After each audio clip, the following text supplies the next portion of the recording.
प्रभु की भक्ति कब प्राप्त होती है। श्री अयोध्या जी में एक उच्च कोटि के संत रहते थे। इन्हें रामायण का श्रवण करने का व्यसन था। जहाँ भी कथा चलती वहाँ बड़े प्रेम से कथा सुनते। कभी किसी प्रेमी अथवा संत से कथा कहने की विनती करते। एक दिन राम कथा सुनाने वाला कोई मिला नहीं। वहीं पास से एक पंडित जी रामायण की पोथी लेकर जा रहे थे।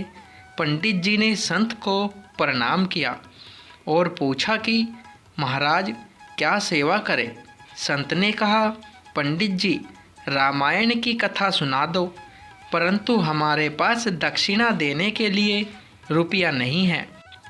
हम तो फक्कड़ साधु हैं, माला लंगोटी और कमंडल के अलावा कुछ है नहीं, और कथा भी एकांत में सुनने का मन है हमारा। पंडित जी ने कहा, ठीक है महाराज। संत और कथा सुनाने वाले पंडित जी दोनों सरयू जी के किनारे कुंजों में जा बैठे। पंडित जी और संत रोज सही समय पर आकर वहाँ विराजते और कथा चलती रहती। संत बड़े प्रेम से कथा श्रवण करते थे और भाव विभोर होकर कभी नृत्य करने लगते तो कभी रोने लगते। जब कथा समाप्त हुई तब संत ने पंडित जी से कहा, पंडित जी आपने बहुत अच्छी कथा सुनाई, हम बहुत प्रसन्न हैं। हमारे पास दक्षिणा देने के लिए रुपया तो नहीं है, परंतु आज आपको जो चाहिए वह आप मांगो। संत सिद्ध कोटि के प्रेमी थे। श्री सीताराम जी उनसे संवाद भी किया करते थे। पंडित जी बोले, महाराज हम बहुत गरीब हैं, हमें बहुत सारा धन मिल जाए। संत ने प्रार्थना की, प्रभु इसे कृपा करके धन दे दीजिए।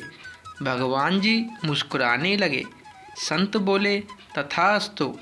फिर संत ने पूछा, मांगो और क्या चाहिए आपको। पंडित जी बोले, हमारे घर पुत्र का जन्म हो जाए। संत ने पुनः प्रार्थना की और श्री राम जी मुस्कुरा दिए। संत बोले, तथास्तु, तुम्हें बहुत अच्छा ज्ञानी पुत्र होगा। फिर संत बोले, और कुछ मांगना है तो मांग लो। पंडित जी बोले, श्री सीताराम जी की अखंड भक्ति प्रेम हमें प्राप्त हो। संत बोले, नहीं, यह नहीं मिलेगा। पंडित जी आश्चर्य में पड़ गए कि महात्मा क्या बोल गए।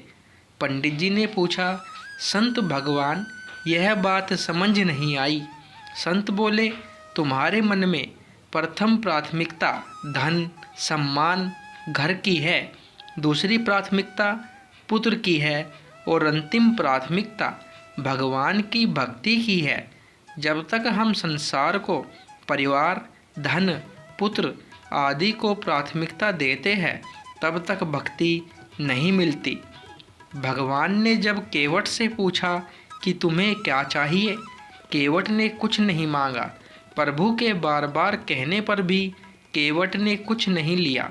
तब जाकर प्रभु ने उसे भक्ति प्रदान की। हनुमान जी को जानकी माता ने अनेकों वरदान दिए, बल बुद्धि सिद्धि अमृतत्व आदि, परंतु उन्होंने कुछ प्रसन्नता नहीं दिखाई। अंत में जानकी जी और प्रभु श्री राम ने अपने प्रेम और अखंड भक्ति का वरदान दिया। प्रभु की भक्ति में ही शक्ति है और शक्ति से ही जीवन में मोक्ष प्राप्त हो सकता है। अगर मन में लगन है तो हम क्या कुछ नहीं पा सकते। जय श्री राम जी, जय श्री हनुमान जी।